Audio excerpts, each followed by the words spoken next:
हाँ साकेत, बोलो ए पार्ट में कैसे किया था? तो पार्शियल फ्रैक्शन से करा था मैंने, ब्रेक करा। Partial fraction? पार्शियल फ्रैक्शन में तो बहुत लेंदी नहीं हो जाएगा? और इसमें कुछ तो लेन भी गए थे मेरे, मतलब है भी एक्चुअली, कुछ कुछ आगे डाउट है।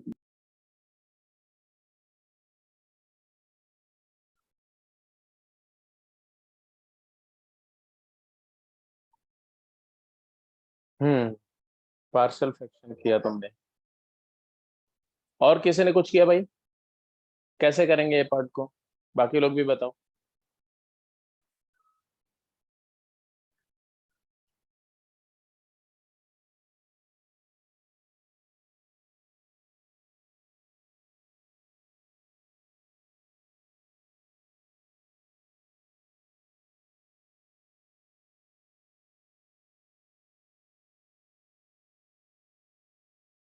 ये चार पार्शियल फ्रैक्शन में टूटा था। हम्म। 4 पार्शियल फ्रैक्शन में टूट गया था ये। अगर इसको हम ऐसे लिखते हैं,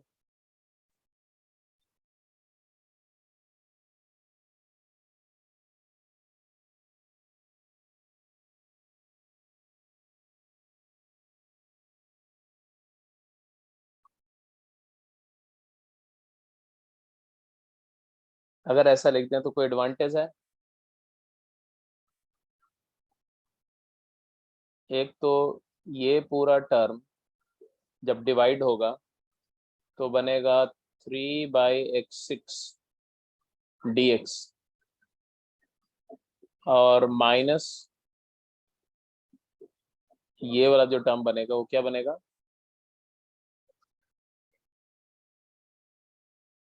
2/x की पावर 4। हम्म। 2/x की power 4 into x. 2 times integral 1/x⁴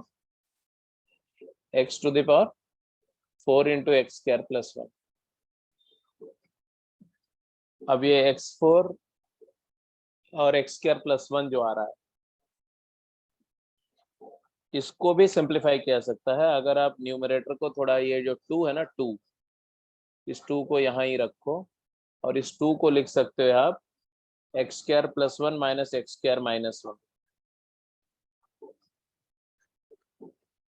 या लिख सकते हैं कि नहीं ऐसा? x² + 1 - x²-1। हालांकि उससे ज्यादा बेटर होगा कि इस 2 को बाहर ही रहने दो और इसको लिख दो, यहाँ 2 रहने दो, और इसको लिख दो x² + 1 - 1।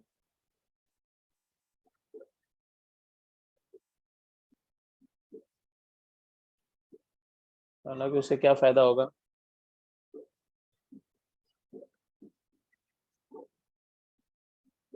फिर इसको ऐसे करना, x की पावर 4 माइनस x की पावर 4। हम्म। x की पावर 4 + 1 माइनस x की पावर 4। वो भी कर सकते हैं। x⁴ + 1 - x⁴ करो, उससे बेटर है कि आप x⁴ - x4-1 करो।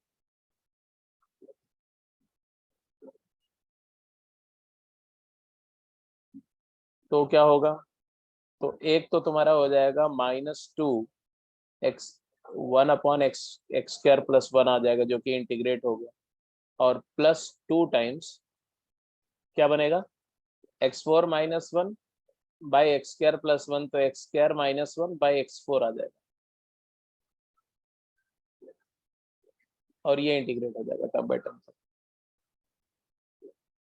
तो ये भी तरीका है वर्कआउट करने का। तरीके दूसरे भी हैं। दूसरा तरीका ये है जो इन्होंने बोला पार्शियल फ्रैक्शन करने का, तो उसका तरीका ये है कि आप x² को t मान लो, और ये एक्सप्रेशन को ऐसे समझो, t+3 divided by t³ into t+1, और फिर इसको पार्शियल फ्रैक्शन में ब्रेक कर दो, a/t + b/t² + c/t³ plus D by T plus 1, और फिर टी क्यूब, सी और डी की वैल्यू तो डायरेक्ट आ जाएगी, पार्शियल फ्रैक्शन मैंने बताया था ना। Yes yes sir. सर। तो सी और डी की वैल्यू तो आप पार्शियल फ्रैक्शन में डायरेक्ट निकाल सकते हैं, और ए और बी की वैल्यू, दो वैल्यू सब्स्टिट्यूट करके निकाल सकते हैं। और फिर जैसे ये करोगे ना, तो ये इंटीग्रल तुम्हारा ये इंटीग्रल में ब्रेक हो जाएगा, और फिर ये इंटीग्रल फाइनली बनेगा ए, मतलब ए तो कांस्टेंट है, बाहर आ जाएगा, 1/t मतलब 1/x², ये इंटीग्रेबल है देखो, प्लस बी टाइम्स 1/x4, ये भी इंटीग्रेबल है, प्लस सी टाइम्स 1/x6, ये भी integrable, and plus D times 1/x² plus 1, ये tan इनवर्स x का फॉर्म। तो एक ही स्टेप में सारा इंटीग्रेट हो जाएगा, बार बार आपको रीअरेंज नहीं करना पड़ेगा। एनीवे कर लेंगे इसको, है ना, क्योंकि पार्शियल फ्रैक्शन आपको आता है तो कर लेंगे। अगर बोलो तो मैं करके दिखाता हूँ। पार्शियल फ्रैक्शन में ऐसा कुछ नहीं है, जैसे अगर मुझे डी की वैल्यू चाहिए, डी, तो हम क्या करेंगे, टी इस पूरे एक्सप्रेशन में, इसमें इसमें टी की जगह पर -1 पुट करेंगे, ये वाले फैक्टर को कवर करके, तो ऊपर में आएगा 3 - 1 2, 2/-1, तो डी की वैल्यू -2 आएगी। इसी तरह से अगर मुझे सी चाहिए, सी, तो ये टी क्यूब को कवर कर देना, और सी की वैल्यू आ जाएगी तुम्हारा t+3 डिवाइडेड बाई t+1, और इसकी लिमिट लेंगे t टेंडिंग टू 0 पर, तो ये 3 आ जाएगी। तो देखो सी की वैल्यू आ गई, डी की वैल्यू आ गई, तो जो जो वैल्यू आती जा रही है वो मैं हटा रहा हूँ। डी की जगह पर क्या लिख दो जी, -2, और सी की जगह पे क्या लिख दो, 3। ये 3 हो गया और ये -2 हो गया। अब रह गया ए और बी की वैल्यू। ए और बी की वैल्यू कैसे मिलेगी, तो t+3 divided by T cube into t+1 था जी, इज इक्वल टू a/t था और b/t² था, और c की वैल्यू हम निकाल चुके हैं, 3/t³ है, और प्लस -2/t+1। ठीक है। अब इस आइडेंटिटी में आप a निकालना चाहते हो तो t की कुछ वैल्यू डालो, 0 मत डालना, -1 मत डालना, बाकी कुछ भी वैल्यू डालो।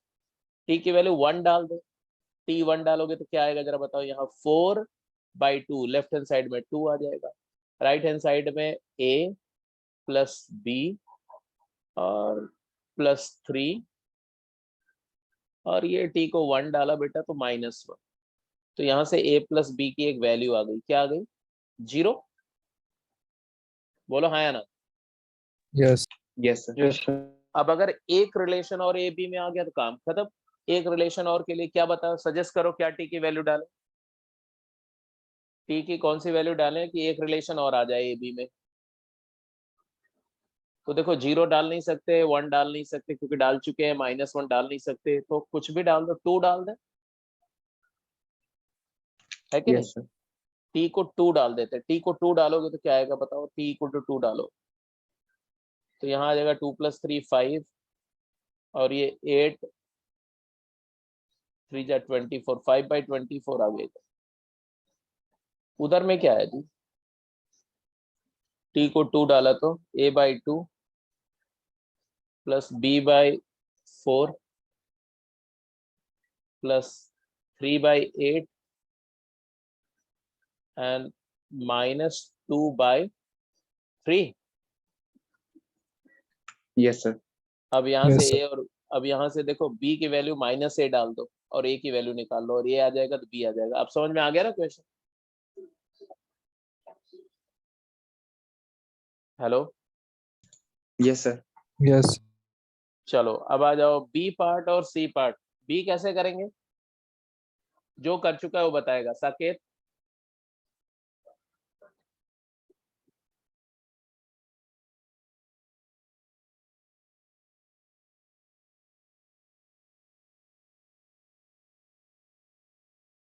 मैंने साइन एक्स को साइन 3x - 2x करके करा था।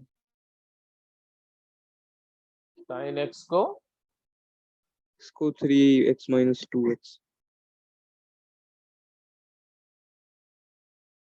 उससे क्या हुआ बेटा,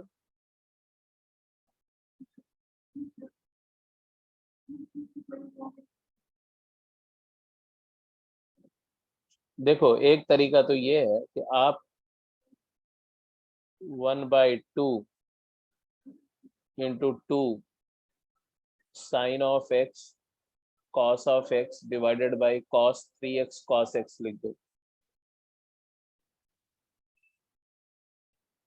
और फिर देखोगे तो न्यूमरेटर में आ गया तुम्हारा हाफ sin 2x आ गया। sin 2x को लिख दो sin 3x माइनस एक्स। और वही तो डिनोमिनेटर देता हूँ, वहाँ पे x की जगह 3x माइनस 2x डाल देते, वहां से भी आ ही रहा है। 3x माइनस 2x डाल करके कैसे आ जाएगा भाई? वहाँ पे भी cos 2x वाली जो टर्म आती है ना, उसको 2 cos square x माइनस 1 लिख देते हैं। और तो वही नहीं करना चाहते ना, फिर आगे उसमें और आपको सिंप्लीफिकेशन करने पड़ेंगे। यहाँ डायरेक्टली आंसर आ जाएगा। देखो 1/2 टाइम्स क्या आ गया, sin 3x cos x, तो tan 3x आ गया, minus cos 3x sin x, तो tan x आ गया। अब डायरेक्ट आंसर, आगे कोई सिंप्लीफिकेशन नहीं ना। tan 3x का इंटीग्रल बोलो, ln ऑफ मॉड, अरे बोलो भाई, सीकेंट नहीं, पूरी बात बोलो। ln of mod secant 3x by plus secant 3x by 3। 3 मतलब है यहाँ पर 6 हो जाएगा, फिर 6 और माइनस यहाँ भी बोलो half ln of mod secant x plus c। देखो एक बात मैं बहुत क्लियरिटी से, बहुत क्लियर तरीके से बता देना चाहता हूँ आप सबको कि डिफरेंशियल कैलकुलस तक आपका पढ़ने का तरीका वो कॉन्सेप्ट बेस्ड होना चाहिए। दिमाग लगाओ, कॉन्सेप्ट लगाओ। लेकिन इंटीग्रल कैलकुलस जैसे ही स्टार्ट हो, आप चले जाओ जैसे केमिस्ट्री पढ़ते हैं ना, केमिस्ट्री वैसे पढ़ना पड़ेगा बेटा आपको, अगर आपको अच्छा करना है तो। खतरनाक टॉपिक है ये, इसमें तुक्केबाजी है, गेस वर्क है, कॉन्सेप्ट के नाम पे कुछ नहीं है। सीधे सीधे आपको जज करना है एंटी डेरिवेटिव, डिफरेंशियल। तो इसमें अगर आप जितना ज्यादा एक्सपीरियंस लाओगे ना, जितना तरीके से सवाल को करोगे, उतना बेटर है। मतलब एक ही क्वेश्चन को 3-3 4-4 तरीके से करने के बारे में सोचो, तब जा करके आप इस टॉपिक में अच्छे बनेंगे। ये नहीं सोचना कि सवाल कर लिया, निकल गया, हो गया, हाँ हो गया जी, ये तो हो गया था जी। जो हो गया वो हो गया। हो सकता है कि तुमने जैसे किया कोई दूसरा करे, उसके 2 और तरीके आपको बताए, वो तरीके आपको काम आएंगे, हुआ हुआ कुछ नहीं काम आएगा। ठीक है, तो इसलिए आप बिल्कुल एक्सप्लोर करना पड़ेगा इस टॉपिक को। मैं बता रहा हूँ आपको, अपना एटीट्यूड चेंज करना पड़ेगा। अगर आप जो है एकदम बिल्कुल जो मैथमेटिकल एप्टीट्यूड से करेंगे ना, तो ये टॉपिक अच्छा नहीं होगा। क्योंकि मैथमेटिकल एप्टीट्यूड होता है कि कॉन्सेप्ट के हिसाब से सोचना, ये कॉन्सेप्चुअल टॉपिक नहीं है। इनडेफिनिट इंटीग्रेशन कॉन्सेप्चुअल टॉपिक नहीं है, इसका नेचर थोड़ा थोड़ा क्रैमिंग वाला है, प्रैक्टिस वाला है, तो उसका ध्यान रखेंगे। सी पार्ट पे चलो, सी पार्ट पे। अब जो इन्होंने बोला ना, साकेत ने बोला, वो भी ठीक है। इन्होंने बोला कि इसको ऐसा लिख दो सर, साइन एक्स को लिख दो साइन ऑफ, क्या बोला था तुमने, 2x माइनस एक्स है ना? 3x minus 2x। अच्छा 3x माइनस 2x बोला तुमने, ओके। और फिर नीचे जो है वो cos 3x था, इसलिए इन्होंने ऐसा लिखा। और फिर ऊपर वाले को ओपन कर दिया, तो आ गया sine 3x cos 2x minus cos 3x sine 2x divide bye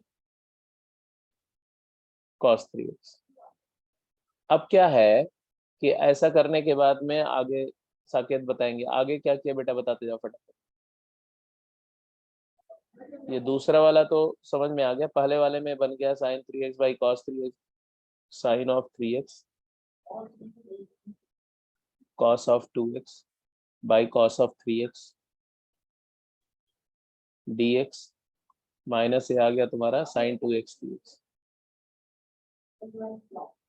तो ये दूसरा वाला इंटीग्रल तो पूरी तरह से सॉल्व हो गया, इसमें तो कोई डाउट नहीं, ये वाला पूरा ही सॉल्व हो गया। इसके बारे में क्या किया, इसमें क्या किया तुम बताओ साकेत। अभी मैं जो मेरे सामने ना सॉल्यूशन वाली नोटबुक खोल रखी है, तो वहां पे मैंने यहाँ जो tan 3x है ना उसकी जगह tan x कर दिया। tan और tan 3x की जगह tan x लिख दिया था, क्योंकि वो मिस्टेक हो गई था।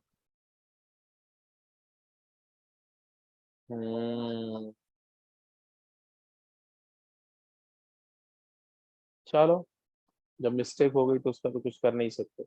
नहीं, वरना वरना यहाँ पे शायद उससे हो जाए cos को लिख दे cos 2x 3x minus x। नहीं, उससे बेटर ये होता है कि अगर इसको तुम 2x माइनस एक्स करते, हालांकि वहां से भी कुछ ज्यादा बनने वाला नहीं। हाँ, उससे ज्यादा बेटर ये होता, यहाँ से भी बनेगा ऐसा नहीं है, थोड़ा सा सोचना पड़ेगा मुझे। आप ऐसा कर देते तो भी तो हो जाता भाई।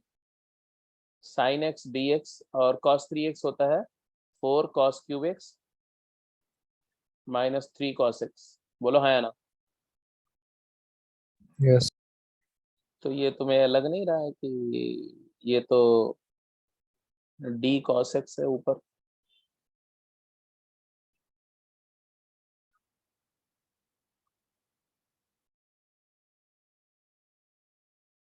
अरे साइन एक्स को डिफरेंशियल ऑफ cos x लिख सकते हो कि नहीं? Yes sir. Minus of differential of cos x। अब ये du बाई ऐसा हो गया ना, तो इसको अगर cos x को u माना तो बेसिकली ऐसा आ गया d of u divided by u times 4u² minus 3। अब ये पार्शियल फ्रैक्शन हो जाएगा, पार्शियल फ्रैक्शन करके सॉल्व कर लो। एक तो ऐसा बन जाएगा minus integral a by U D you, ये तो डायरेक्ट सॉल्व हो गया लॉग के फॉर्म में, एंड प्लस दूसरा वाला जो बनेगा वो B U plus C by 4u² minus 1। तो ये जो बनेगा, या ऐसा भी नहीं बनेगा यार, ये तो 2u माइनस 1 2u प्लस 1 में फिर से पार्शियल फ्रैक्शन होगा ना। तो मैं बता दे रहा हूँ, ऐसा बन जाएगा, ऐसा जस्ट हो गया, ऐसा बन जाएगा B by 2u minus 1 plus C by 2u plus 1। तो -3 है। हाँ, क्या बोल रहे हो? Four U -3 square minus 3। अच्छा अच्छा अच्छा, 2u माइनस √3 आएगा फिर, और ये 2u प्लस √3 आएगा, तो यहाँ से भी सॉल्व हो जाएगा, बट वो एक अच्छा तरीका नहीं है। It will get lengthy. Anyway, A हो गया, बी हो गया, सी पे चलो। सी कैसे और करेंगे बता? हाफ से मल्टीप्लाई डिवाइड। हाफ से मल्टीप्लाई। गुड, आपने इसको लिख दिया 1/2 times dx by √3/2 cos x plus 1/2 sin x। और फिर क्या किया बोलो? नीचे sin π/3 plus cos x cos π/6 cos x minus π/6 हो गया, बोलो मानते हो ना? Yes sir. यस। तो ये हो गया तुम्हारा 1/2 इंटीग्रल सीकेंट x माइनस π/6 होगा। अब सीकेंट का बताओ क्या था result? ln mod secant x plus tan x 1/2 natural log of mod secant of x minus π/6 plus tan of x minus π/6 plus. चलो, अच्छी बात है। तो हाँ जी, ये क्वेश्चन बताओ, ये भी गेम में क्वेश्चन रहा होगा, तो देखते हैं कि कौन कौन कर चुके। नहीं हुआ। कौन सा? ए पार्ट नहीं हुआ था इसका। मैं समझ रहा हूँ, ये पार्ट नहीं हुआ होगा, बी और सी हो गया। यस सर, भी उसी। चलो, ए पार्ट पे थोड़ा ट्राई दो फिर से एक बार, नहीं होता है तो मैं डिस्कस करूँ।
देखो इसका बी पार्ट जो है, पहले बी और सी पार्ट सब लोग करो, फिर ए पार्ट करना है ना।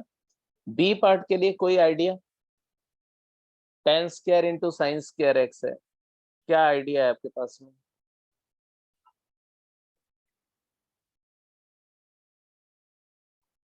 हम्म, बोलो, जो लोग कर चुके हैं बताएं भाई, कुछ आइडिया है?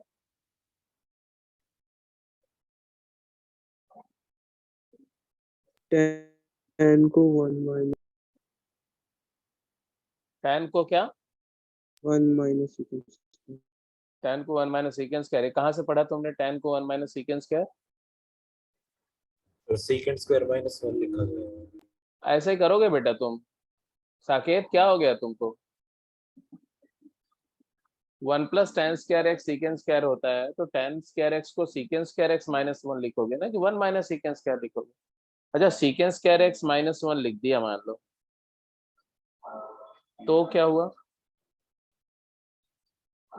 क्यों भाई केशव?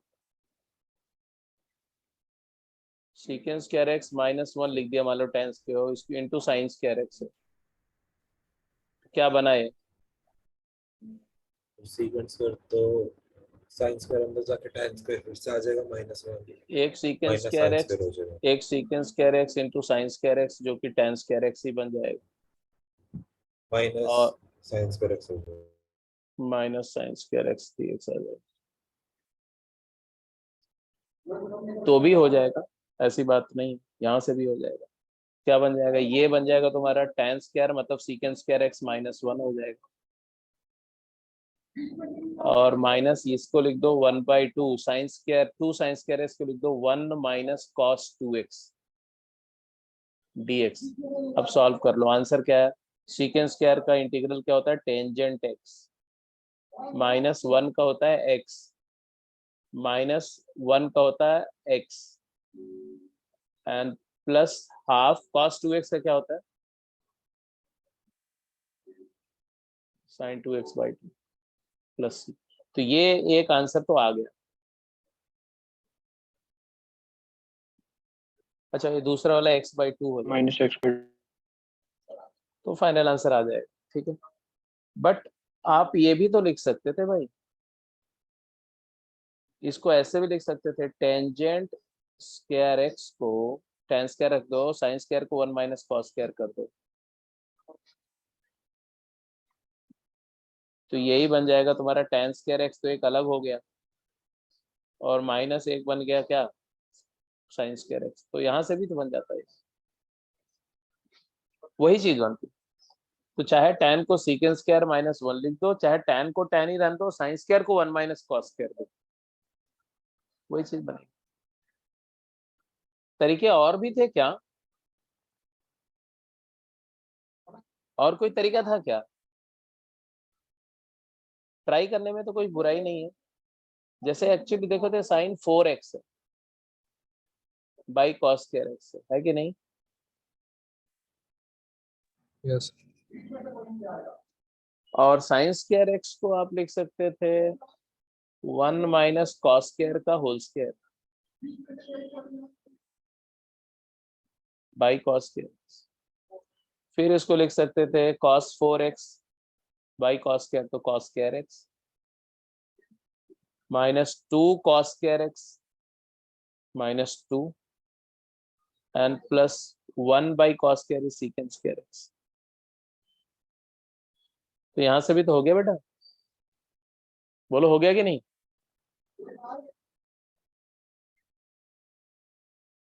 अरे बोलो यार, अरे सीकेंस स्क्वायर का 10 हो गया, Yes, sir. माइनस 2x हो गया, कॉस स्क्वायर को 1 प्लस कॉस 2x बाई 2 कर दो, यहाँ से भी।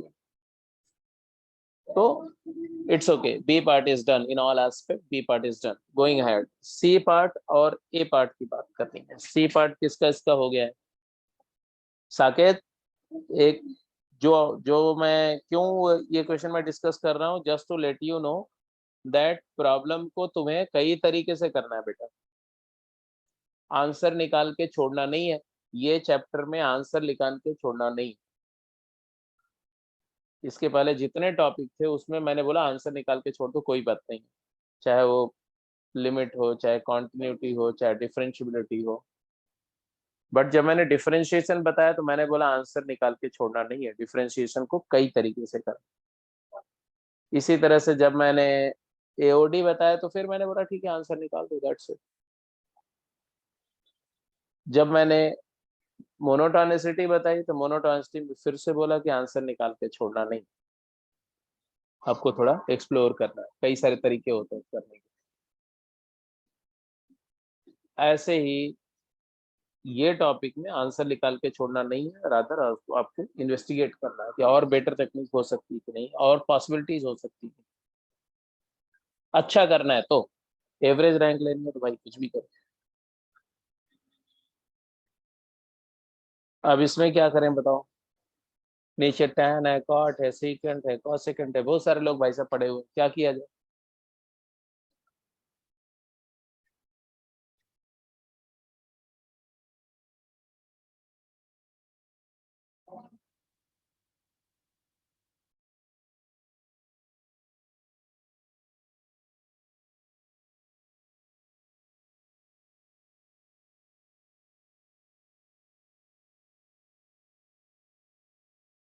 डिनोमिनेटर को सिंप्लीफाई कर। क्या कर रहे हैं डिनोमिनेटर को?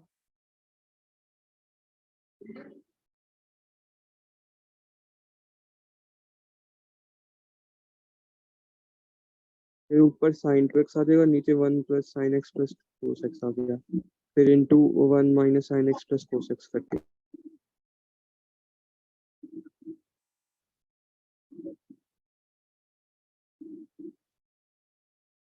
tan प्लस cot क्या हो गया? 1 by sine into cos.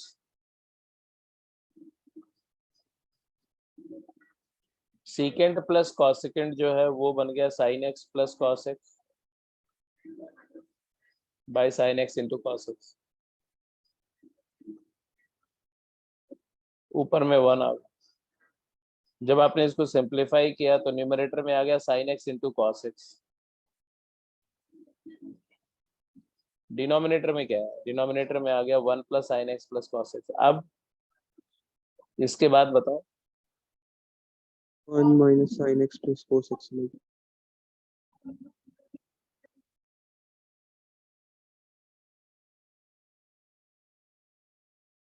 Hmm, 1 minus sin x plus cos x से मल्टीप्लाई डिवाइड करें, यस सर। उससे क्या होगा?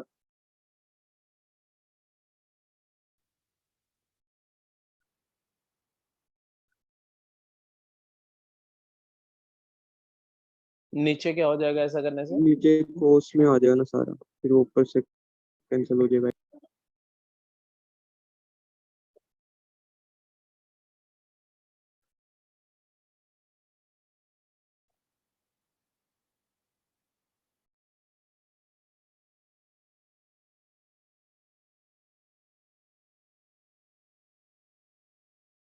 मतलब तुमने बोला कि इसको ऐसा कर दिया जाए, sine of x into cos of x into 1 minus sine x plus cos x, और डिनोमिनेटर में आ जाएगा 1 minus sine x plus cos x multiplied by 1 plus sine x plus cos x. तो न्यूमरेटर में तो जो आएगा आएगा। डिनोमिनेटर में क्या आ रहा है ये बताओ finally. a plus B into A minus B, तो 1 प्लस कॉस का होल स्क्वायर आ गया माइनस साइन स्क्वायर एक्स आ गया, और ऊपर में तो sine x into cos x रहा था into 1 minus sine x cos x. फिर क्या किया तुमने, इधर आ गया 1 प्लस कॉस स्क्वायर एक्स, तो यहाँ तो कुछ खास बन नहीं रहा भाई। 1 माइनस साइन स्क्वायर एक्स को लिख देंगे ना cos स्क्वायर एक्स, फिर ऊपर से वो कैंसिल हो जाएगा। अच्छा तुमने बोला कि इसको 1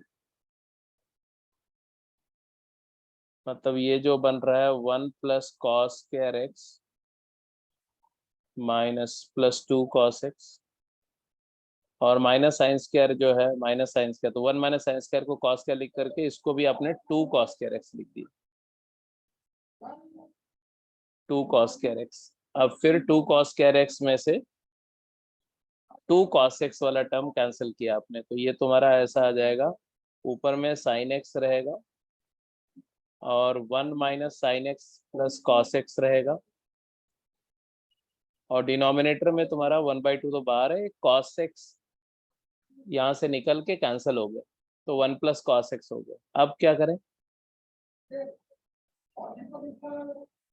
ये साइन को नीचे ले जाओ और उसके बाद ये कोट प्लस कोसेकेंड बन जाएगा, फिर सेक कोसेकेंड माइनस कोट।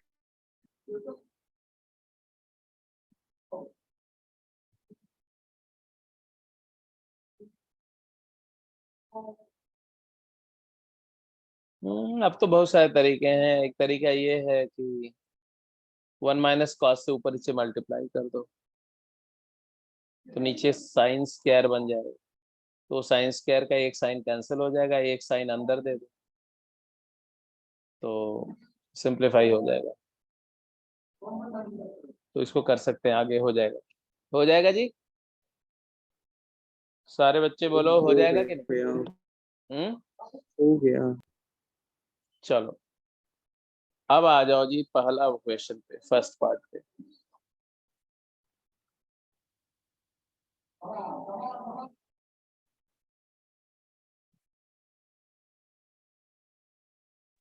सो हो तो गया, पर काफी लेंथी गया। कौन सा ए पार्ट। ए पार्ट हो तो गया, काफी लेंथी गया, कैसे हुआ बताओ पहले। सो न्यूमरेटर में तो सीडी फॉर्मूला लगा दिया हम्म, और डिनोमिनेटर में cos 3x को 2 cos स्क्वायर 3x/2 - 1 लिख दिया। एक सेकेंड, अब बोलते जाओ, मैं पहले तुम्हारा सुन लेता हूँ। न्यूमरेटर में तुमने सीडी फॉर्मूला लगाया था, होगा 2 cosine of 9x/2 cosine of x/2। Denominator में तुमने लगाया 1 माइनस 2 cos 3x को लिखा 2 cos square 3x/2 - 1 cos 2 theta वाला। अब अब ऊपर नीचे cos 3x/2 से मल्टीप्लाई डिवाइड कर दिया, तो वहां से डिनोमिनेटर में ना एक cos मिनट 3x एक मिनट एक मिनट, ऊपर नीचे cos 3x/2 से क्यों मल्टीप्लाई किया, रीजन बताओ। सो डिनोमिनेटर में cos 3 थीटा वाली आइडेंटिटी बन जाती है। अच्छा, cos 3x/2 से यहाँ मल्टीप्लाई किया और यहाँ भी मल्टीप्लाई किया, यस सर। तो ये डिनोमिनेटर में बन गया तुम्हारा -2 + 1, तो 3 cos 3x/2 3 cos 3x/2 -4 cos cube 3x/2। ये 2 cos स्क्वायर का यस सर। बन गया, और ऊपर में तो जो था 2 cosine of 9x/2 cosine of 3x/2 and cosine of x/2 हो गया। अब यहाँ cos 3 थीटा हो गया माइनस, यस सर। फिर वो डिनोमिनेटर न्यूमरेटर में कट जाएगा, फैक्टर है।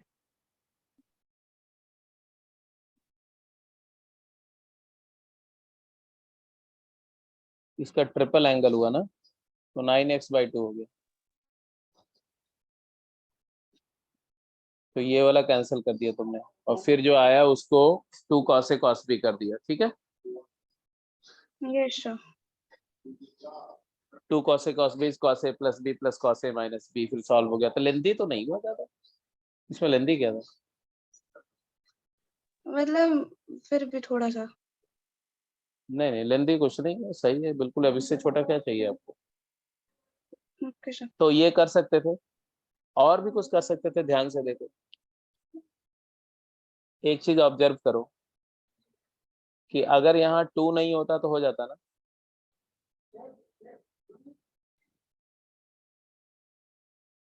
बोलो हाँ या ना।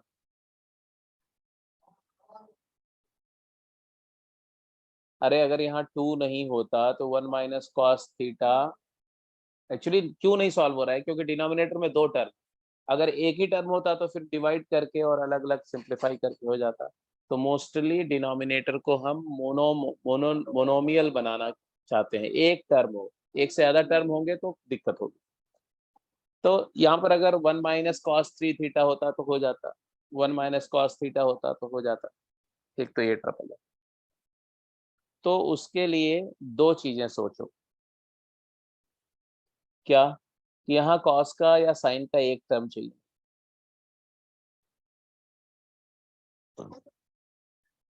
तो 2 तरीके हैं। ये मैं इसको ऐसे लिख दूं, साइन 3x से मल्टीप्लाई कर दूं और डिवाइड कर दूं डिनोमिनेटर में, और न्यूमरेटर में भी मल्टीप्लाई कर दूं साइन 3x से। कोई तकलीफ तो नहीं?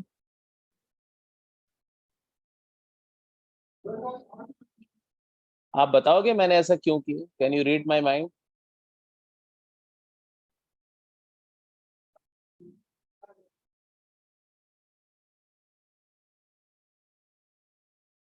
क्योंकि ये sin 3x हो जाएगा, और 2 cos 3x sin 3x क्या बन जाएगा? sin 6x। फिर उससे एडवांटेज मेरे को क्या मिल रही है? अरे भाई कम से कम रीड तो करो यार, कि मैं क्या एडवांटेज ले। ऐसे मजे लेने के लिए तो मैंने नहीं किया ऐसा। क्या एडवांटेज मिल रही है ऐसा करके? नीचे आ गया क्या? sin 3x minus sign 6x, तो CD फॉर्मूला लग जाएगा कि नहीं? Yes sir. ऊपर भी CD फॉर्मूला लगा दो, नीचे भी CD फॉर्मूला लगा दो। क्या आया न्यूमरेटर में? क्या है पहले बताओ? 2 cos, वही जो अभी आकांक्षा ने किया।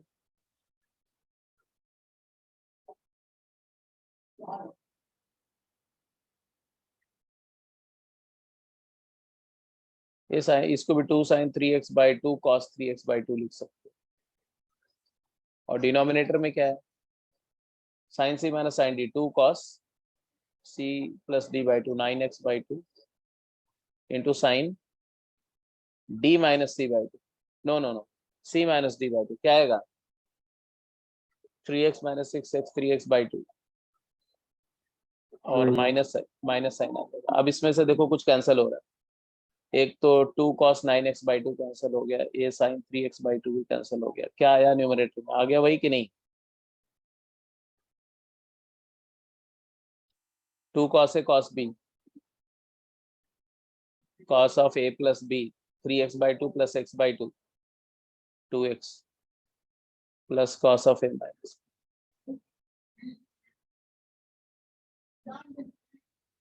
आंसर आ गया।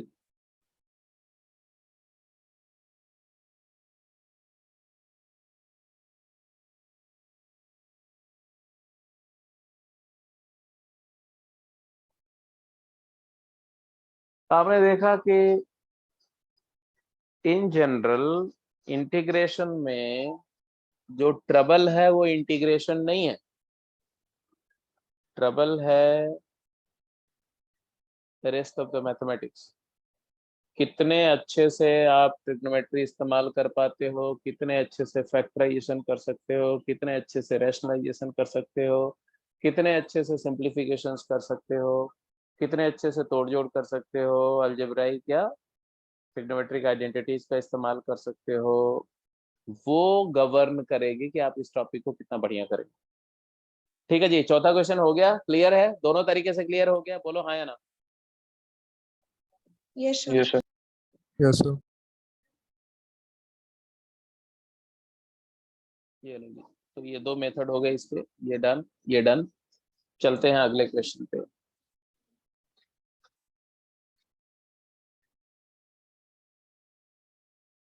अब अगला क्वेश्चन से पहले अभी तक देखो हमने क्या क्या किया, हमने सारे स्टैंडर्ड रिजल्ट किए, उसका उसके ऊपर बेस क्वेश्चन कैसे करते हैं वो कर लिया। उसके बाद में फिर हमने किया अल्जेब्राइक रूल, कांस्टेंट फैक्टर बाहर निकाल सकते हैं, कांस्टेंट का इंटीग्रल, जीरो का इंटीग्रल कांस्टेंट होता है, कांस्टेंट का इंटीग्रल लीनियर होता है, और फिर इसके बाद में इंटीग्रेशन एडिशन सब्ट्रैक्शन पे डिस्ट्रीब्यूट होता है, और फिर प्रोडक्ट और रेशियो पे डिस्ट्रीब्यूट नहीं होता है। प्रोडक्ट के लिए प्रोडक्ट रूल था, यूवी रूल, जिसको आगे हम लोग डिटेल करेंगे।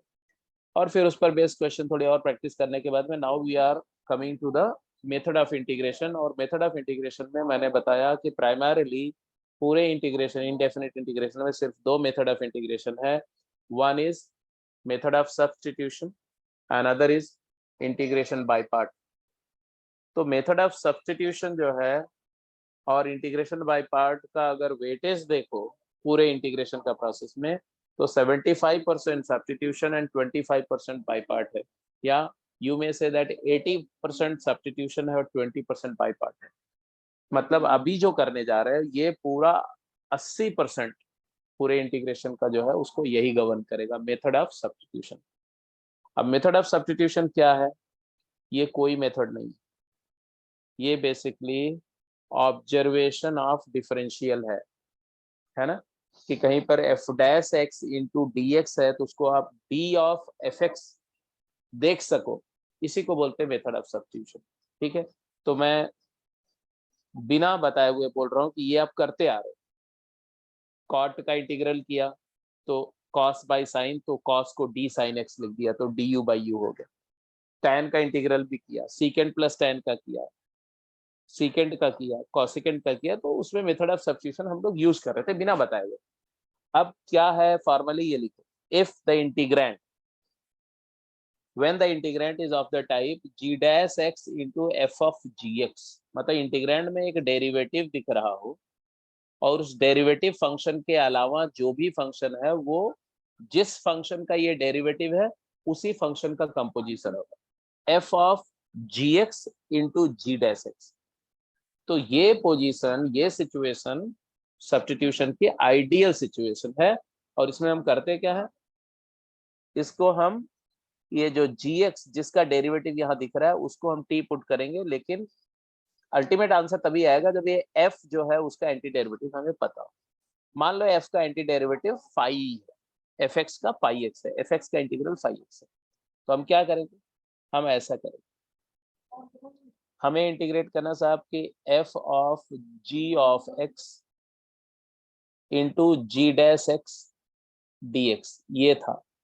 तो हमने बोला कि ऐसा करो कि gx को t पुट करो, इसको t पुट करो, इसको gx को t पुट करोगे तो आएगा g dash x into D x, है ना, d of gx is equal to dt, क्योंकि दो फंक्शन सेम है तो उनके डिफरेंशियल भी सेम है। तो ये चीज हो गई dt। तो ये इंटीग्रल तुम्हारा रिड्यूस हुआ, क्या रिड्यूस हुआ बताओ जरा, लिख के बताओ, f ऑफ t dt हो गया। अब आपको बोला गया कि f का एंटी डेरिवेटिव फाई है, तो एफ टी का इंटीग्रल क्या हो गया, तो फाई टी हो गया। अब फाई टी में टी को वापस रिसब्स्टिट्यूट कर दो, क्या आ जाएगा, फाई ऑफ टी के जगह क्या आ गया, g of x plus C. This is the procedure. For example अगर मैं दूं कि e raise to the power x dx upon e to the power 2x plus 1 का इंटीग्रल बताओ, तो हम क्या बोलेंगे, हम बोलेंगे भाई एक काम करो, e raise to the power x को t मान लो, तो e to the power x का differential e to the power x dx dt हो गया। तो ये तुम्हारा हो गया इंटीग्रल ऑफ, बोलो न्यूमरेटर क्या हो गया dt, और डिनोमिनेटर में क्या हो गया t स्क्वायर प्लस 1। अब भाई इसका तो इंटीग्रल आप जानते हो क्या होता है, tan inverse t, tangent inverse of t plus C. अब t को वापस डाल दो तो आ गया tan inverse of e raise to the power x plus c होगा। समझ में आ रही बात की नहीं? बोलो आ रही बात समझ में कि नहीं? यस। अच्छा, एक और क्वेश्चन दे रहा हूँ, इसका आंसर बताओ। अगर मान लो कहीं ऐसा दिया हो, cosine of x over sine square x minus 4 dx, इसको इंटीग्रेट करना, क्या करेंगे आप बोलो? तो सबसे पहले देखो कि dx के साथ प्रोडक्ट में जो फंक्शन है वो किसका डेरिवेटिव है। तो cos किसका डेरिवेटिव?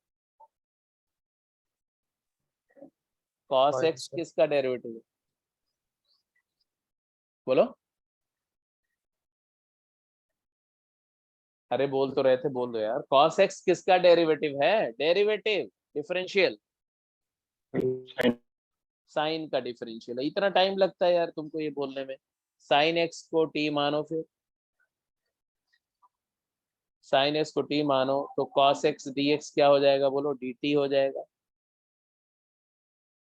तो ये तुम्हारा क्या हो जाएगा? ये हो जाएगा, न्यूमरेटर तो हो गया dt, डिनोमिनेटर में क्या आ गया? t square minus 4। अब ये स्टैंडर्ड रिजल्ट है कि नहीं बेटा? कुछ याद आया standard result? dx upon x square minus a square क्या होता था? 1/2a log of x minus a upon x plus plus a। Plus ये वही आ गया। आंसर क्या आया? 1/2, a की जगह 2 है तो 1/4 ln of mod t minus 2 मतलब sine x minus 2 divided by sine x plus 2 plus c। तो just I have taken 2 example to let you know that कैसे काम करेगा, है ना? एक और एग्जांपल ले थोड़ा सिचुएशन को समझने के लिए, और देखते हैं कि आप कर पाते हैं। ये लो, इसको नोट कर लिया, हटा दो ये स्लाइड। यस। अगर मैं आपको ऐसा दूं कि भाई एक काम करो, इसका इंटीग्रल करके बताओ,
चलो ये 3 क्वेश्चन है आपको करने, ठीक है?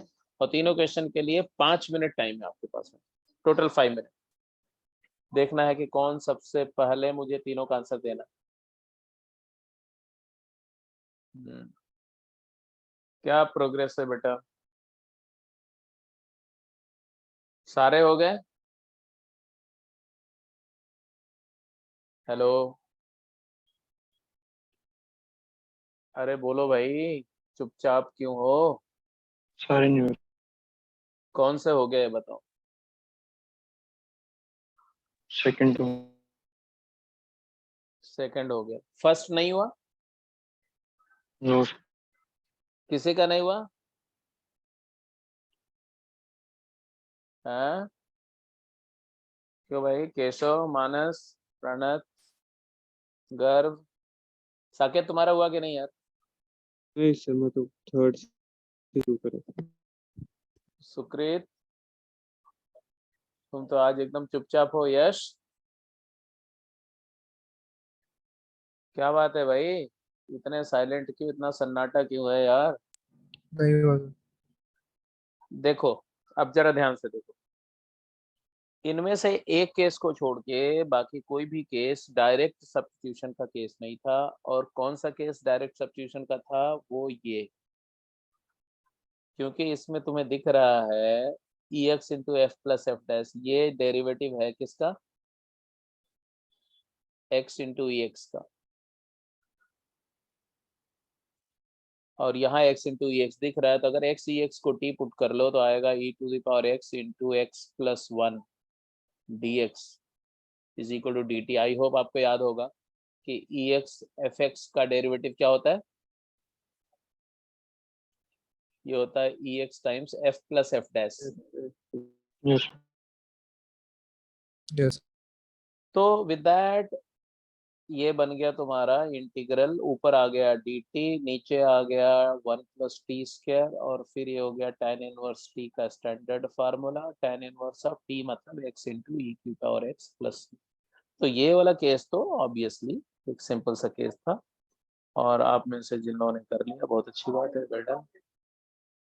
जिन्होंने नहीं करा उसको सोचना चाहिए था भाई कि ऐसा क्यों, क्या था इसमें कि नहीं हुआ। सेकंड पार्ट है ना। अब आते हैं फर्स्ट और थर्ड पार्ट। फर्स्ट और थर्ड पार्ट में बिकॉज dx के साथ न्यूमरेटर में कोई भी फंक्शन नहीं है वन के अलावा, तो ये सब्स्टिट्यूशन का एक नेचुरल केस नहीं है। जब सब्स्टिट्यूशन का नेचुरल केस नहीं होता है तो हम या तो विदाउट सब्स्टिट्यूशन करने की कोशिश करते हैं, और या हम सब्स्टिट्यूशन क्रिएट करते हैं, उसको बोलते हैं फोर्स्ड सब्स्टिट्यूशन। फोर्स्ड सब्स्टिट्यूशन करने का जो बेसिक टेक्निक है वो है कि न्यूमरेटर में डेरिवेटिव्स क्रिएट करना, और वो करने का टेक्निक जो है वो creating derivative in the numerator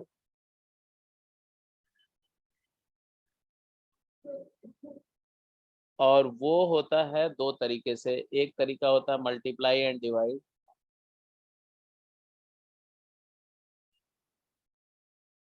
ये जो मैं बता रहा हूँ ये कहीं बताया नहीं जाएगा।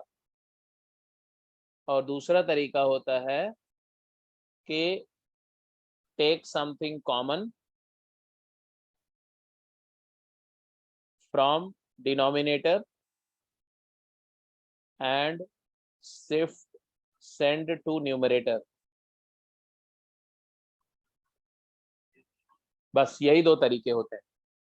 और मैंने जैसे बताया कि ये टॉपिक ट्रायल एंड एरर है, तो आपको करके देखना पड़ेगा। ऐसा नहीं है कि एक गो में आंसर आ जाएगा, लर्नर हो तो करना पड़ेगा। ठीक है, जैसे मैं देखो यहाँ पर क्या कर रहा हूँ। एक तरीका तो ये है कि मैं इसको सीकेंड स्क्वायर से मल्टीप्लाई डिवाइड करूँ। तो अगर मैं सीकेंड स्क्वायर से मल्टीप्लाई करता हूँ न्यूमरेटर को, तो सीकेंड स्क्वायर एक्स डी एक्स हो जाएगा, जो कि tan का डेरिवेटिव है। नीचे आ जाएगा सीकेंड स्क्वायर एक्स प्लस वन, और सीकेंड स्क्वायर एक्स क्या होता है भाई? tan का होता है। तो इसको लिख दो सीकेंड square x d x by, हो गया कि नहीं हो गया? जल्दी बोलो। सीकेंड स्क्वायर को वन प्लस tan स्क्वायर, तो टू प्लस tan स्क्वायर कर दो। अब हो गया कि नहीं? अरे जनता बोलो, हो गया कि नहीं हो गया? अरे बोलो यार। Yes sir. Yes, sir. Yes अब तो हो गया ना। tan x को t मान लो, टेंजेंट x को t एज्यूम करो, तो सीकेंड square x d x D T हो गया।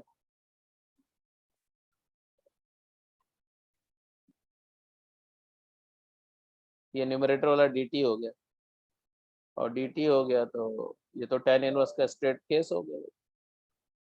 tan इनवर्स का केस हो गया ना dt बाई टी से। तो क्या बन गया तुम्हारा? 1/√2 tan inverse of t, t मतलब tan x बाई टी। हो गया। दूसरा तरीका ये भी था कि आप यहाँ से cos स्क्वायर कॉमन लेके ऊपर भेजो, वही बात है, cos स्क्वायर कॉमन लेके ऊपर कर दो तो वही आ जाएगा से। तो ये लो जी, आपका पहला पार्ट हो गया जी, दूसरा हो गया। अब ये तीसरा कैसे होगा?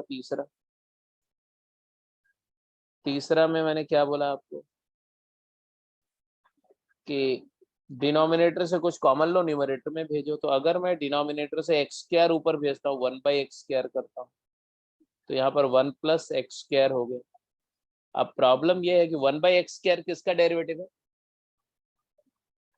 1/x² किसका डेरिवेटिव?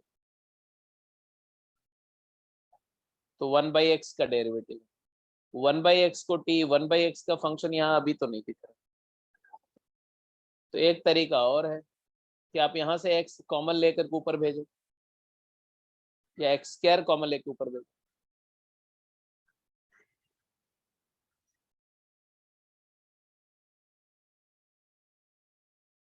अच्छा, ये वाला केस तो बड़ा आसान था यार। मैं ऐसा करता हूँ, ये तो सीधे ही पार्शियल फ्रैक्शन हो जाता, इसमें तो कुछ था ही नहीं यार। This was so simple. कैसे नहीं हुआ तुम लोगों से? ये तो स्ट्रेट वे पार्शियल ऐसे वाले से तो हो गया था, कुछ सब्स्टिट्यूशन से कर। x² प्लस ऐसा थोड़ी होता है कि मैंने बोला सब्स्टिट्यूशन से करो तो सब्स्टिट्यूशन से करो।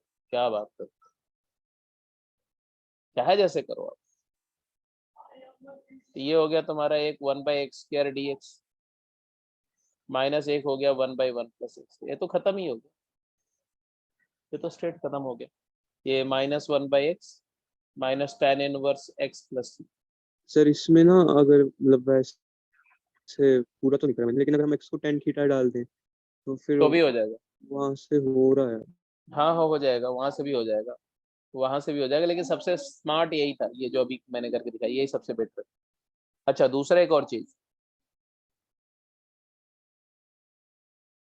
अगर आप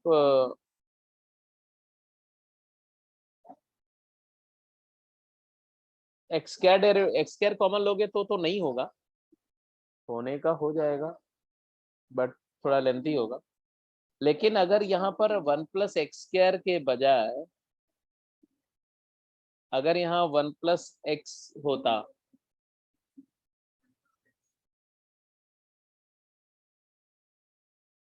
तब क्या करते आप?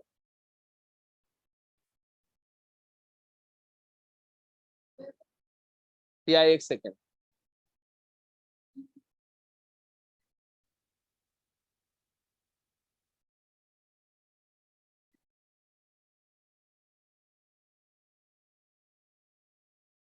अगर यहाँ पर ऐसा होता, x² नहीं होता, मान लो यहाँ पर x³ होता और यहाँ पर 1 प्लस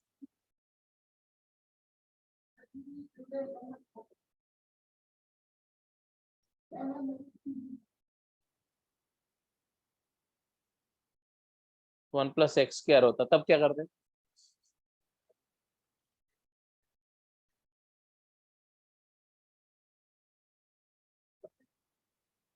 या एक और दे देता हूं मैं, अगर यहाँ होता 1/x और यहाँ पर होता 1+x⁻³ तब क्या करते?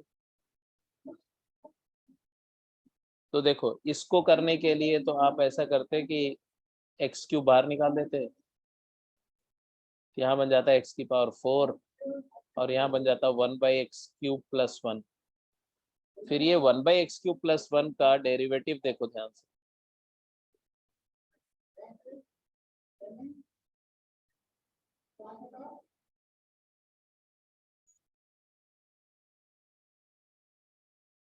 बोलो। अरे 1/x³ + 1 का डेरिवेटिव क्या है? -3/x⁴ dx dt। तो dx/x4 जो है -1/3, तो -1/3 ऊपर आ जाता है dt, नीचे आ जाता है t, हो जाएगा 100। ऐसे इसको करके बता जरा, तो ये वाले को मतलब अभी हम लोग जस्ट सब्स्टिट्यूशन का जो प्रोस एंड कॉन्स है ना, उसको समझने की कोशिश कर रहे हैं। इसको करके बताओ क्या करें? अभी तो ऐसा लग रहा है जादू से, अभी क्या लग रहा है? अभी तो ऐसा लग रहा है मैजिक सा कर रही है कैसा लग, मैजिक सा लग अभी। हाँ, मैजिक सा ही लगता है शुरू शुरू में। अब जैसे देखो, यहाँ पर x³ किसका डेरिवेटिव है? x² का। 1/x³ किसका डेरिवेटिव है? 1/x² का। तो अगर अभी 1/x² यहाँ दिख नहीं रहा, ठीक है, दो तरीके हैं। x² का डेरिवेटिव क्या होता है? जो मैं बोलूं बोलते जाओ जरा ना, x² का डेरिवेटिव क्या होता है? 2x, मतलब x। अब एक तरीका तो ये है कि मैं ऊपर x से मल्टीप्लाई कर दूं और नीचे लिख दूं x⁴ × 1 + x², चलेगा? बोलो हाँ या ना। Yes sir. चलो ये Yes. अभी इधर की चीज को क्लियर करो। ये पूरा सब्स्टिट्यूशन मैजिक ही है, लेकिन एक बार वो मैजिक का जो रूल है ना वो समझ में आ जाए, मैजिक वैजिक कुछ नहीं, magic is a trick basically, तो उसके बाद आपको आप मैजिशियन बन जाएंगे। अब यहाँ देखो, और पूरा मैजिक है डिफरेंशियल बनाने का। यहाँ पर ये डेरिवेटिव है एक्स स्क्वायर का, अब ये एक्स स्क्वायर का पूरा फंक्शन बन गया। तब मैं यहाँ से चाहूँ तो एक्स स्क्वायर को टी पुट कर दूं, यहाँ पर 1/2 इंटू 2 करके क्या बन जाएगा ऐसा करने से, 1/2 बाहर, 2x dx dt हो गया। अब नीचे हो गया टी स्क्वायर इंटू 1+3।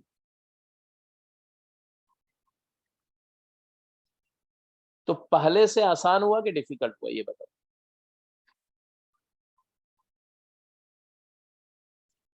ये चीज पहले से आसान हुई या डिफिकल्ट हुई, मतलब इसके कंपैरिजन में ये इजी लग रहा है कि डिफिकल्ट, ये बताओ।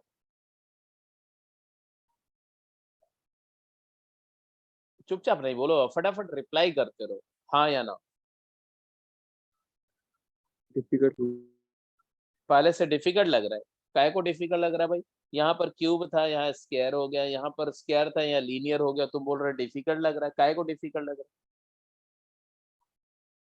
यहाँ पे पार्शियल फ्रैक्शन करना चाहते तो बहुत ज्यादा मेहनत थी, यहाँ पे पार्शियल फ्रैक्शन भी आसान है, तो डिफिकल्ट कैसे लग रहा है यार, ये मुझे बताओ।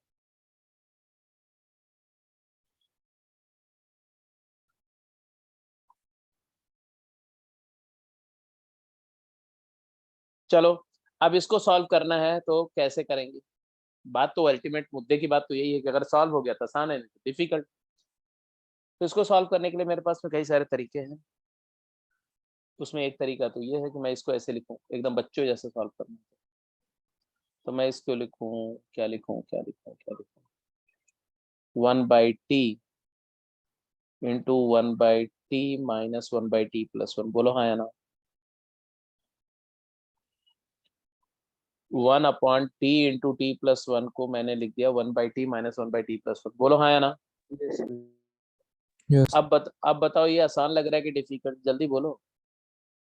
अब बस हम और अब आसान लगने लगा, अब आसान लगने लगा। तो आसान और डिफिकल्ट के बीच में हेयर लाइन डिफरेंस होता है, बस एक बाल के बराबर डिफरेंस होता है।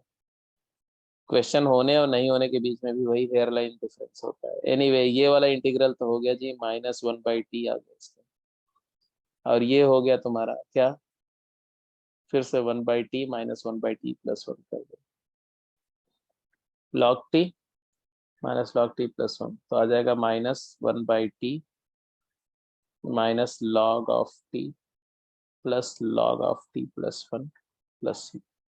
एनीवे आंसर आ गया, टी को रिसब्स्टिट्यूट कर देना, तुम्हारा काम हो जाएगा। That's it.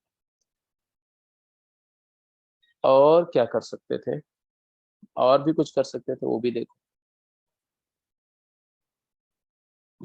ये जो देख रहे हो ना इसको, इसका इंटीग्रेंट को मैं ऐसा लिख दूं न्यूमरेटर में t² माइनस t² माइनस 1, तो चलेगा?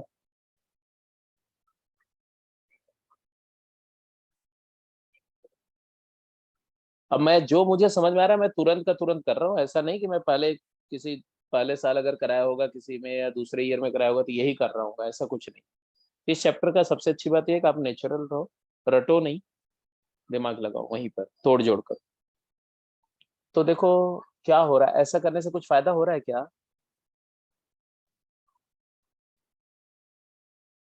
ऐसा करने से कुछ फायदा हो रहा है क्या? एक फायदा तो ये हो रहा है कि जब दो पार्ट करेंगे इसका, तो एक पार्ट में तो t² कैंसिल होके 1/t+1 हो गया, जिसका इंटीग्रल आप जानते हो।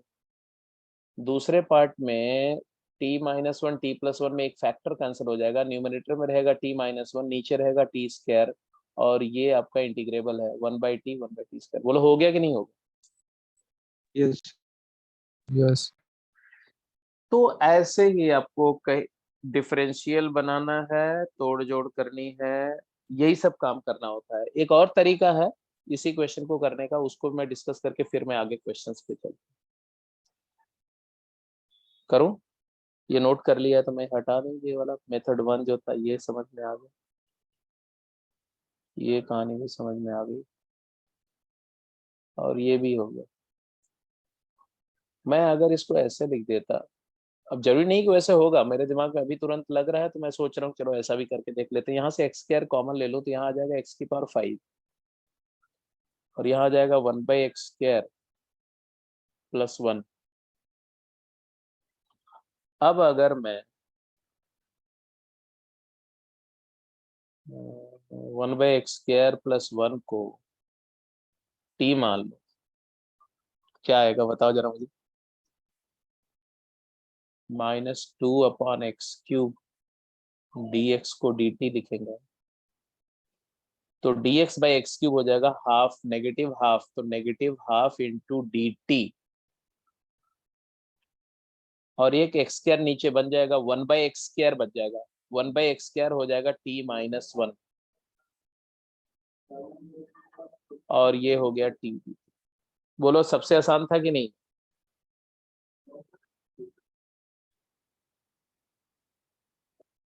Yes, sir. यस तो ये भी कर सकते थे और ये पिछले हर केस में कर सकते। इसको बोलते हैं फोर्स्ड सब्स्टिट्यूशन। मैंने ये बनाया, एक लाइन लिखी नहीं मैंने, ध्यान से देखा नहीं आपने।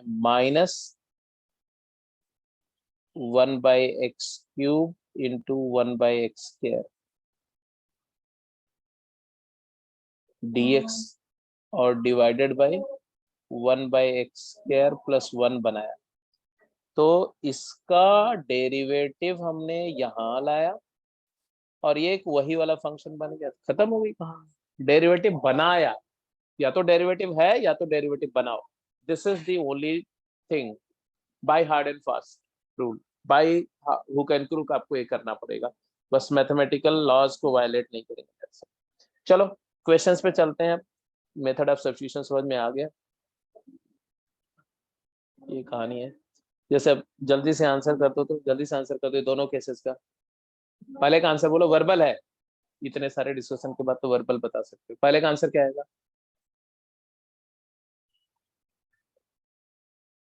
इसमें तो डेरिवेटिव डायरेक्ट दिख रहा है, एक्स स्क्वायर प्लस 1 का डेरिवेटिव क्या होता है?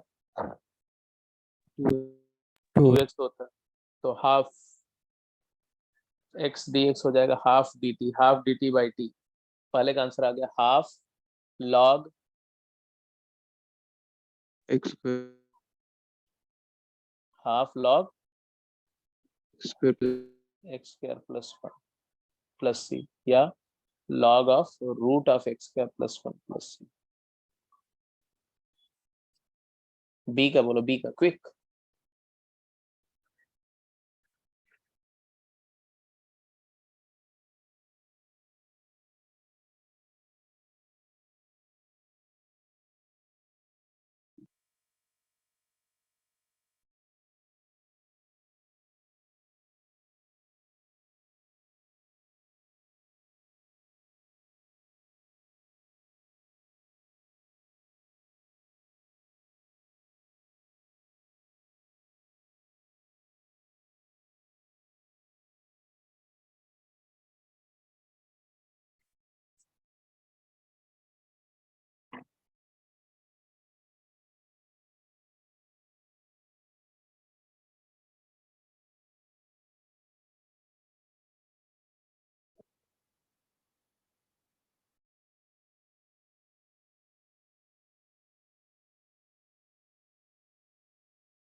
हो गया, जल्दी बोले यार।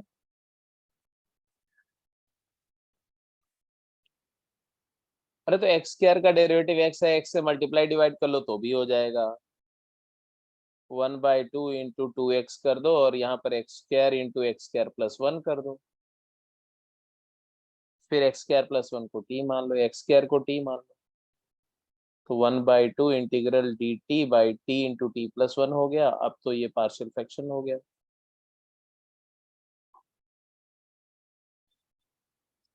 आंसर आ गया 1/2 log ऑफ मॉड टी, मतलब x square upon t plus 1 x square plus 1 plus C. एक तरीका ये दूसरा तरीका इससे ज्यादा अच्छा है, वो ये है कि आप एक्स स्क्वायर कॉमन ले लो, तो यहाँ आ जाएगा x cube into 1/x² plus 1, और ऊपर आ जाएगा dx। अब dx/x³ किसका डेरिवेटिव होता है? 1/x² का। तो 1/x² प्लस 1 को आप क्या मान लो? z मान लो। तो dx/x³ जो होगा वो -12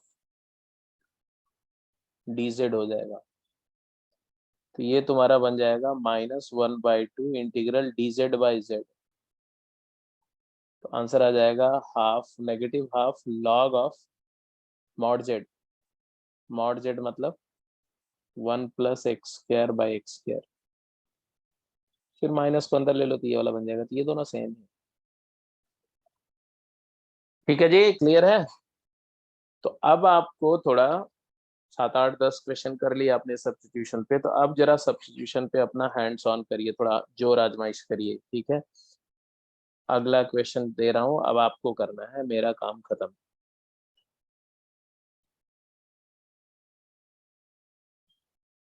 प्रूफ करिए भाई। इसमें से ये रिजल्ट तो आप प्रूफ कर चुके हो और ये रिजल्ट भी प्रूफ कर चुके हो, बट ये ऊपर वाला रिजल्ट आपको प्रूफ करना है। जल्दी करिए। सेकेंड एक्स का एक और फार्मूला होता है, ये वाला आपको प्रूफ करना है, और इसको स्टैंडर्ड लिस्ट में ऐड भी कर देना। जहां पर सेकेंड एक्स का रिजल्ट लिखे हो वहीं पर ये रिजल्ट भी ऐड करना है। आपके पास 2 मिनट टाइम है, जल्दी सोचिए, क्विक। देखना है कि कौन लोग कर पाएंगे।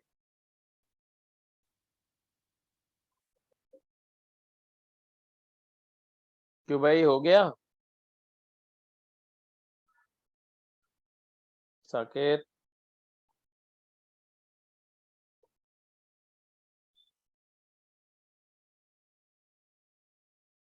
है आयुष,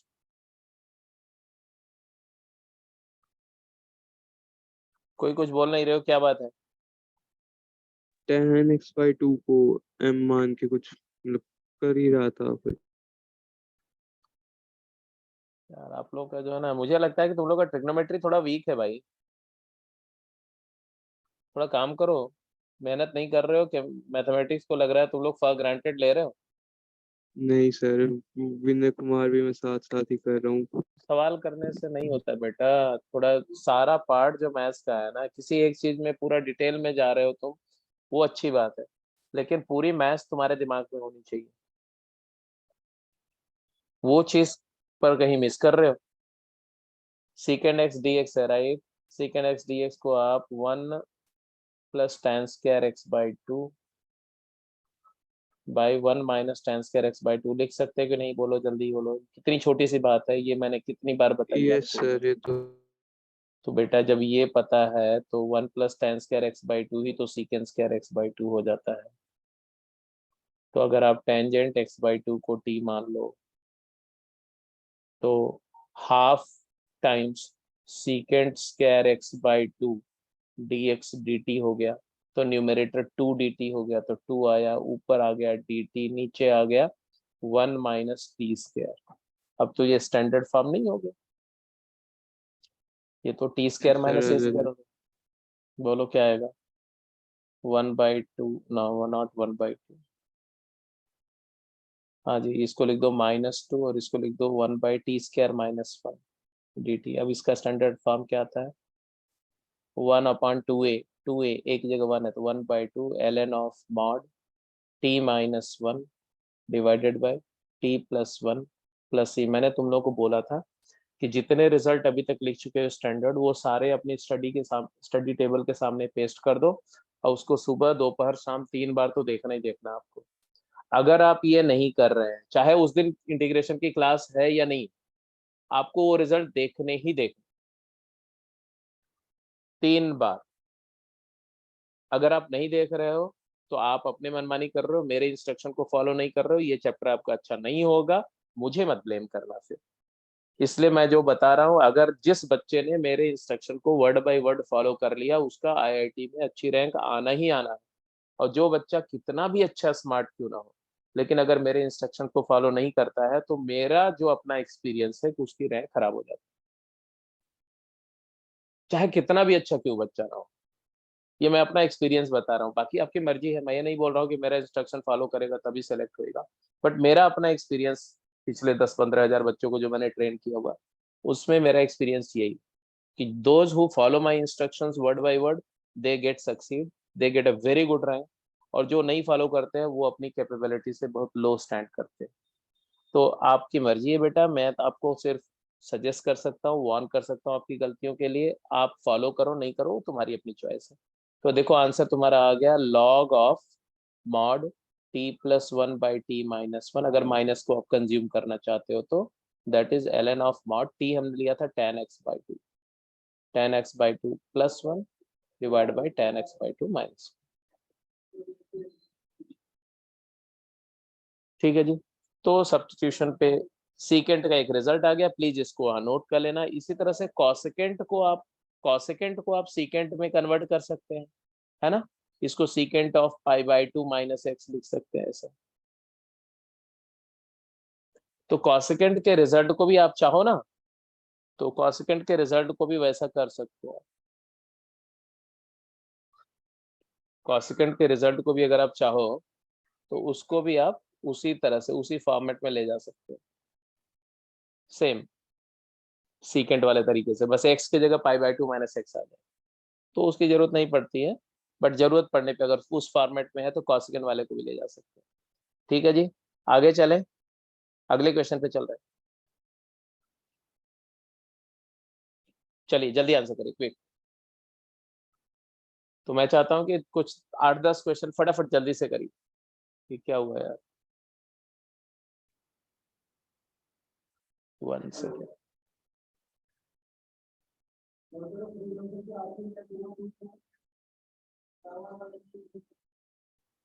करिए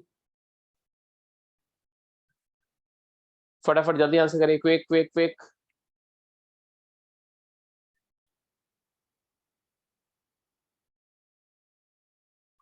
और उसका क्या हाल है एप्लीकेशन ऑफ डेरिवेटिव का, वो जो Rolle theorem mean value theorem पे वो जो एक्सरसाइज थी, कर गए?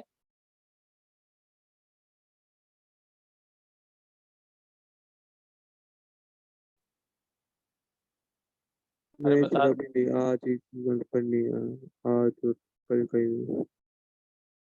तो जो 2-3-4 क्वेश्चन अलग से मैंने स्क्रीनशॉट भेजे थे वो भी नहीं किए होंगे अभी? नहीं सर। चलो आज ट्राई कर लो, कल डिस्कस कर लेना।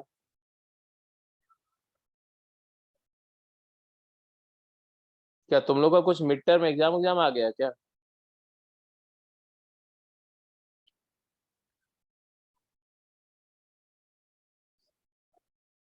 हाँ, इस बार तो टर्म 1 टर्म 2 जैसा कुछ नहीं हो रहा है बोर्ड में, हो रहा है क्या? सर और कुछ अभी बच्चों क्लियर न्यूज नहीं है। अच्छा, ये है कि 40% अब एमसीक्यू हो गया। हाँ पेपर 40% एमसीक्यू आएगा बोर्ड में। चलो वो तो अच्छी बात है, 40% MCQ आएगा तो तुम लोग MCQ के हिसाब से तैयारी कर रहे हो। बट रैंक लानी है तो MCQ हिसाब से तैयारी मत करो। रैंक उसी की आएगी जिसका तैयारी सब्जेक्टिव के हिसाब से होगा। मैं तुम्हें सीधी से बता रहा हूँ, अच्छी रैंक कभी भी नहीं आती MCQ के हिसाब से तैयारी करने वालों को। इस बार का पेपर देखा, IIT का पेपर ऐसा है कि मतलब कि लोगों को टाइट कर दिया, सबको औकात पे ला के रख दिया। जबकि दूसरा पेपर ट्रिकी नहीं था, सिर्फ लेंदी था। अगर दूसरा पेपर ट्रिकी हो गया होता ना पहला पेपर जैसा, और लेंदी वैसे ही रहता, तो पता है तुम्हें टॉपर का स्कोर जो है 250 आ जाता, टॉप रैंकर का। अभी टॉप रैंकर का स्कोर 310 के आसपास आ रहा है। मतलब जिसका भी 230-240 के आसपास स्कोर होगा वो लोग जो है टॉप 1000 में होंगे, टॉप 500 में होंगे, टॉप 100 में भी हो सकते, टॉप 200 में भी हो सकते। तो मतलब पूरा रिकॉर्ड ब्रेक हो गया। पिछले 10 साल में IIT जेई ने ऐसा पेपर नहीं दिया था, तो और टफ हो सकता है। इसलिए सब्जेक्टिव काम करो, सब्जेक्टिव काम करेंगे, सब्जेक्टिव तरीके से सवाल को सॉल्व करने की साथ साथ पैरेलल प्रैक्टिस करेंगे, तभी आपका बोर्ड भी अच्छा होएगा, तभी आपका जो है वो जेई एडवांस भी अच्छा होगा, रैंक भी जेई मेन में तभी आएगी, ये भी मैं बता रहा हूँ। जेई मेन का लेवल भी आप देख चुके होंगे कि डिफिकल्ट हो चुका है, जेई मेन में भी मैथ्स और फिजिक्स का सेक्शन डिफिकल्ट आया है लगभग हर सिटिंग में, और इसलिए इसका ध्यान रखेंगे। अब जैसे इसमें देखो, इसमें क्या है, एक्स स्क्वायर माइनस 1 को y मान लो। एक्स स्क्वायर माइनस 1 को y मान लो, बिल्कुल सही बात है। तो अगर एक्स स्क्वायर माइनस 1 को आप y लेते हो तो D of x square minus 1 क्या हो जाएगा, dy हो जाएगा। तो ये तुम्हारा हो जाएगा क्या, ये हो जाएगा integral of e to the power x square y plus 1, तो 3x स्क्वायर हो जाएगा, 3y plus 3y plus plus 4 क्या 4, 3y प्लस 4 dy। अब तो सिंपल हो गया, e raise to the power 3y plus 4 upon 3 plus c। अब 3y plus 4 को वापस लिख दो 3x स्क्वायर प्लस,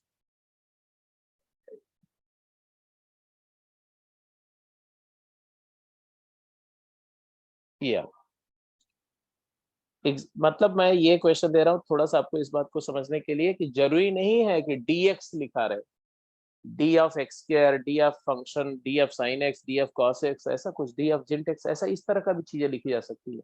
आपको कॉन्सेप्ट समझना है कि D F x is F dash x D. चलो ए हो गया, अब बी और सी का जल्द फटाफट आंसर करो, बिल्कुल रैपिड फायर राउंड में आंसर करो बी और सी का।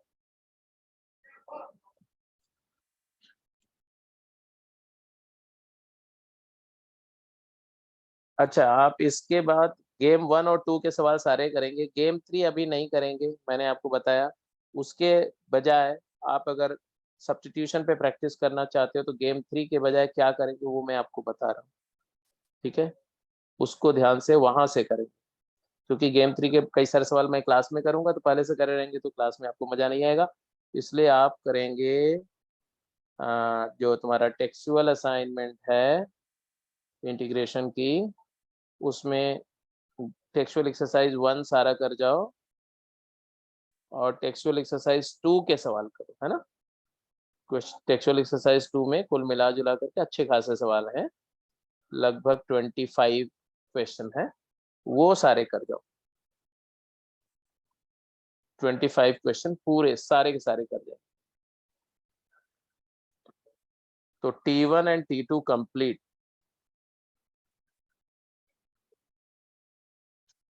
और साथ के साथ करेंगे।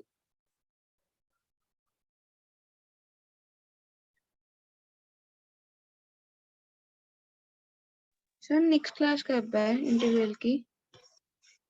कल परसों जब बोलो तब। बता वैसे दो पर फिर तब तक कर लेंगे ना। नहीं, यही तुम्हारा सोच अलग है, बता दो नहीं तब करेंगे, मतलब क्यों बता दूंगा मैं तुम्हें, टारगेट दूंगा तब करोगे, तुम्हारा अपना अपना एक इंटरनल डिसिप्लिन होता है ना रेगुलर पढ़ने का, वो नहीं होता है क्या। नहीं वो है, लेकिन एओडी भी है ना थोड़ा, तो वो भी हाँ, तो करना। एओडी भी है, तो इसीलिए मैं बोल रहा हूँ कि अगर एओडी का जितना काम तुम्हें दिया हुआ वो हो चुका है, एओडी नहीं बाकी है मेरा थोड़ा सा। नहीं हुआ बाकी है, तो अब तुम बताओ मुझे कि मैं क्या करूँ। एओडी तुम्हारा हुआ नहीं है, तो कल मैं एओडी की क्लास रखना चाहता हूँ तो एओडी नहीं हुआ है, मैंने अभी क्योंकि करना है ना, मतलब इस क्लास के बाद रात को मेरे एक कल क्यों गेम नहीं किया, बाकी है। कल क्यों नहीं किया देवी जी, आज दिन भर क्यों नहीं किया। चलो, ऐसा है कि फिर सभी लोग, जनता बताओ आप लोग क्या करना चाहते हो। सर ले लो कल एओडी की क्लास। कल एओडी के ले लो। कल ले लो एओडी सर की क्लास एओडी। ले, हाँ ठीक है, कल एओडी की क्लास लेते हैं, एओडी का काम पूरा कंप्लीट करके रखो, और परसों की क्लास जो है वो इस पे इंटीग्रेशन पे होगी, और सर परसों तक एओडी में मैक्सिमम मिनिमम ही होएगा। मैक्सिमम मिनिमम स्टार्ट होगा, ठीक है सर। एओडी में मैक्सिमम मिनिमम स्टार्ट होगा, लेकिन वो मैक्सिमम मिनिमम स्टार्ट होना, जो होने का काम है वो सक्सेसफुली तभी होगा जब तुम पहले काम किए रहोगे ना, मीन वैल्यू थ्योरम तक सारा काम निपटाए रहोगे। तो मैक्सिमम मिनिमम मैं स्टार्ट कर रहा हूँ, इसका मतलब ये नहीं कि आप सोचो चलो तो फ्रेश टॉपिक स्टार्ट हो रहा है, तो उसके पहले तुम्हारा इसको खत्म करके रखो, ये पाइल अप करके नहीं रखो, ठीक है। तो कल मैक्सिमम मिनिमम स्टार्ट करेंगे, पहला काम। दूसरा, ये जो तुम्हारा टॉपिक है, जो मैंने 2 एक्सरसाइज बोली है, एक तो कर ही चुके होंगे पहले ही आप, टेक्सचुअल एक्सरसाइज 1 तो कर चुके होंगे कि नहीं इंटीग्रेशन का? गेम 1 भी कर ले। हाँ ठीक है, तो T2 जो है वो आप आज नहीं करोगे तो कल जरूर कर लेना, क्योंकि नहीं तो भूल जाओगे। मैं बता रहा हूँ, ये जो अभी फ्लो बना है ना थोड़ा सब्स्टिट्यूशन का, वो अब जैसे अभी तुम, मैं तो ये बोल रहा हूँ कि अभी क्लास खत्म होगी ना, खाना वाना खाने के बाद में आधे घंटे सिर्फ बैठना, only half an hour, believe me, half an hour बैठना और हाफ एन आवर में जितने सवाल हो सके करना। 10 क्वेश्चन 15 क्वेश्चन का टारगेट लेकर के हाफ आवर में बैठना टेस्ट कंडीशन में, और जल्दी जल्दी जल्दी जैसे टेस्ट देते हैं ना वैसे सवाल करने की कोशिश करना, उसको बंद कर देना, कुछ मत करना उसके बाद। फिर करना कल जब एओडी की क्लास खत्म हो जाए उसके बाद करना उसको। समझ में आ रही बात कि नहीं मेरी? Yes sir. हाँ जी, चलो अब फटाफट ये दोनों क्वेश्चन भी देख लो, फिर क्लास को समराइज करते हैं। जैसे इसमें क्या किया, इसमें 3 की जगह 4 लिख दिया। हाँ तो आप ये बोल दो कि भाई ये डी कांस्टेंट ऐड करने से तो डिफरेंशियल में कोई चेंज नहीं होता, तो x4 + 3 को x4 + 4 लिख दो, और नीचे तुम्हारा जो है √(x4 + 4) है, तो बात तो खत्म हो गई। ये हो जाएगा इंटीग्रल du/u √u, इसको 2 से मल्टीप्लाई 2 से डिवाइड कर दो तो 1/2 √u du, ये 2 times integral differential of √u हो जाएगा। तो ये बेसिकली 2 टाइम्स √u + c हो गया, है ना?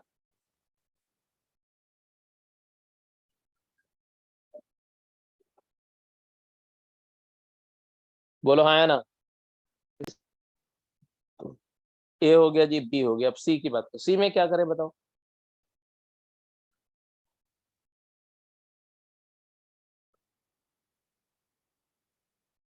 सी में क्या करें? सब्स्टिट्यूशन बहुत लंबा चलेगा बेटा, अभी सब्स्टिट्यूशन पे इतना घबराओ नहीं। सब्स्टिट्यूशन तो अभी जस्ट मैंने आपको सब्स्टिट्यूशन का ए बताया ना, XYZ तक जाना। सब्स्टिट्यूशन तो अभी 3 लेक्चर तक तो 100% सब्स्टिट्यूशन ही चलेगा। इसमें देखो तो sin x डेरिवेटिव है किसका? cos का, और ये d sin x है। अगर मैं इसको ऐसा लिखूं, sin x को t मान लूं 1 सेकंड के लिए,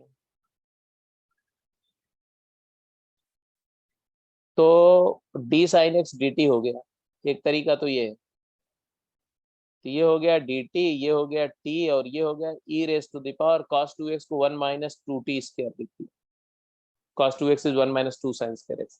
तो तुम्हें दिख नहीं रहा है कि ये तो बात खत्म हो गई है। इसके बाद 1 - 2t स्क्वायर को अगर मैं लिख दूं z, तो -4t dt हो गया dz, तो ये आ गया -1/4 t dt हो गया dz/-4, तो dz e⁻z dz हो गया। फिर सॉल्व हो गया।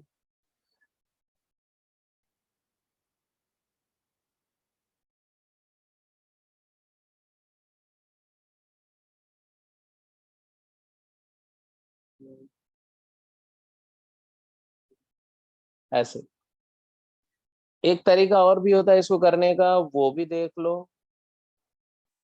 मैं d sin x को लिख सकता हूँ cos x dx।